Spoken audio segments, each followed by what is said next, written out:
वारी वारी म्हणजे फक्त पालखीचा प्रवास नसतो. वारी म्हणजे लाखो वारकऱ्यांचा श्वास, टाळ मृदुंगांचा नाद आणि विठ्ठल नामाचा अखंड गजर.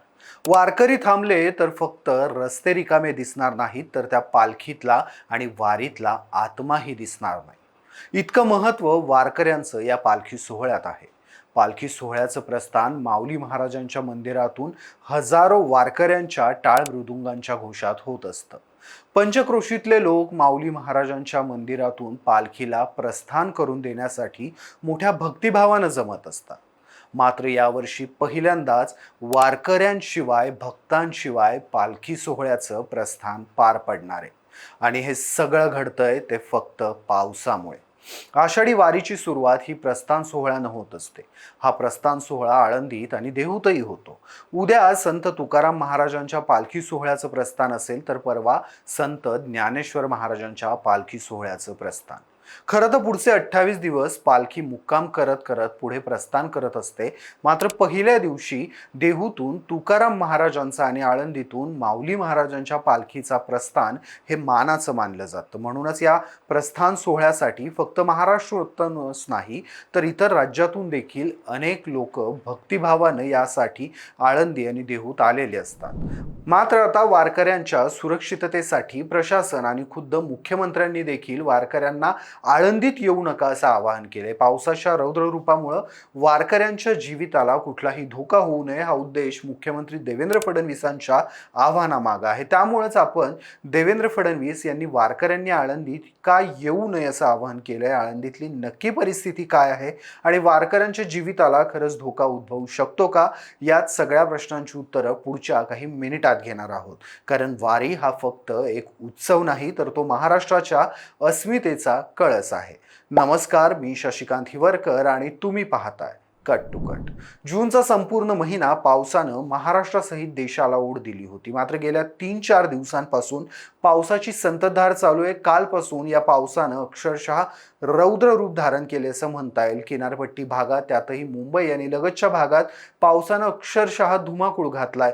काहीसा तसाच प्रकार पावसानं घाट माथ्यावर देखील केलाय. यामुळं नद्यांना असणाऱ्या पाणी पातळीत अचानक वाढ झाली आहे. मावळ आणि मुळशीमध्ये देखील मोठ्या प्रमाणात पाऊस सुरू आहे. लोणावळा परिसरात पावसाचं तांडव सुरू आहे. यामुळे लोणावळ्यातल्या कुरवंडे डोंगरामधून उगम पावणाऱ्या इंद्रायणीला देखील मोठ्या प्रमाणात पाणी आलं. या पावसासोबतच इंद्रायणीवर असणाऱ्या वडिवळे धरण क्षेत्रात देखील मोठ्या प्रमाणात पाऊस होतोय. त्यामुळे धरणातला विसर्ग देखील वाढवण्यात आला. इंद्रायणी आपला प्रवास देहू नंतर आळंदी असा करते. तिच्या काठावर असणाऱ्या दोनही तीर्थस्थळांवरून आता पंढरपूरकडे पालख्या निघतात. यासाठी राज्यभरातून भाविक मोठ्या प्रमाणात या दोनही तीर्थक्षेत्री येतात. या तीर्थक्षेत्रामधल्या संतांच्या पालख्यांसोबत पंढरपूरकडचा प्रवास वारकरी सुरू करतात. मात्र यावेळेसची परिस्थिती ही थोडीशी कठीण आहे. पावसानं गेल्या 3-4 दिवसात केलेल्या तांडवामुळे नदी क्षेत्रात पावसाचं प्रमाण वाढलं. यामुळं धरणातून देखील विसर्ग वाढवलाय. आपसूक इंद्रायणीमधल्या पाण्याची पातळी वाढली आहे. घाट माथ्यावर अजूनही मोठ्या प्रमाणात पाऊस पडतोय. त्यामुळे इंद्रायणीच्या पाण्यात अजूनही मोठी वाढ होऊ शकते.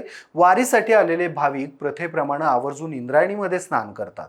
मात्र नदीच्या पाण्याची वाढलेली पातळी पाहता वारकऱ्यांच्या जीविताला धोका उद्भवू शकतो. यासाठीच प्रशासनाकडून आणि खुद्द मुख्यमंत्री देवेंद्र फडणवीस यांच्याकडून देखील आता वारीच्या अनुषंगानं वारकऱ्यांसाठी मोठं आवाहन केलं गेले.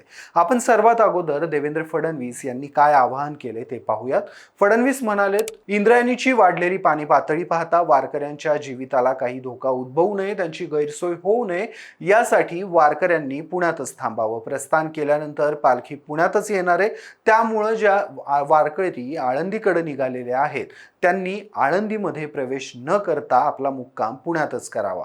सोबतच आळंदी देवस्थानच्या पालखी सोहळ्याचे प्रमुख ॲडव्होकेट राजेंद्र उपम यांनी देखील वारकऱ्यांना आवाहन केलंय. ते म्हणतायत, सर्व वारकरी भाविकांना नम्र आवाहन करण्यात येतंय की इंद्रायणीला पूर आल्यानं सर्व पूल पाण्याखाली गेलेत. सध्या आळंदीत येणं सुरक्षित नाहीये. जर तुम्ही आळंदीकडे निघाले असाल तर आहे तिथेच थांबा. आळंदी मंदिर प्रशासन आणि महसूल प्रशासनाकडून योग्य ती खबरदारी घेतली जाते. सध्या आळंदीमधील इंद्रायणी नदी परिसरात पोलीस आणि नगर परिषदेचे कर्मचारी उपस्थित असून नदी पात्राजवळ कोणी येऊ नये अशा सूचना देत आहेत.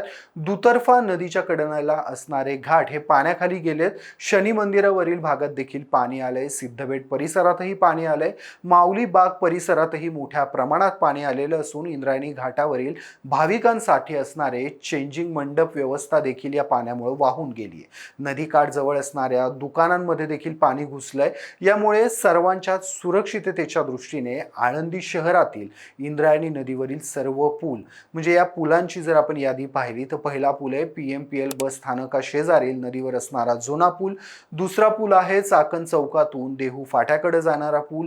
तिसरा आहे सिद्धबेट परिसरातील पूल. चौथा आहे PMPL बस स्थानका शेजारील नवीन पूल. असे चारही पूल तात्पुरत्या स्वरूपात बंद करण्यात आलेले आहेत. प्रशासनानं नागरिकांच्या सुरक्षिततेसाठी खबरदारी ही घेतलेली आहे.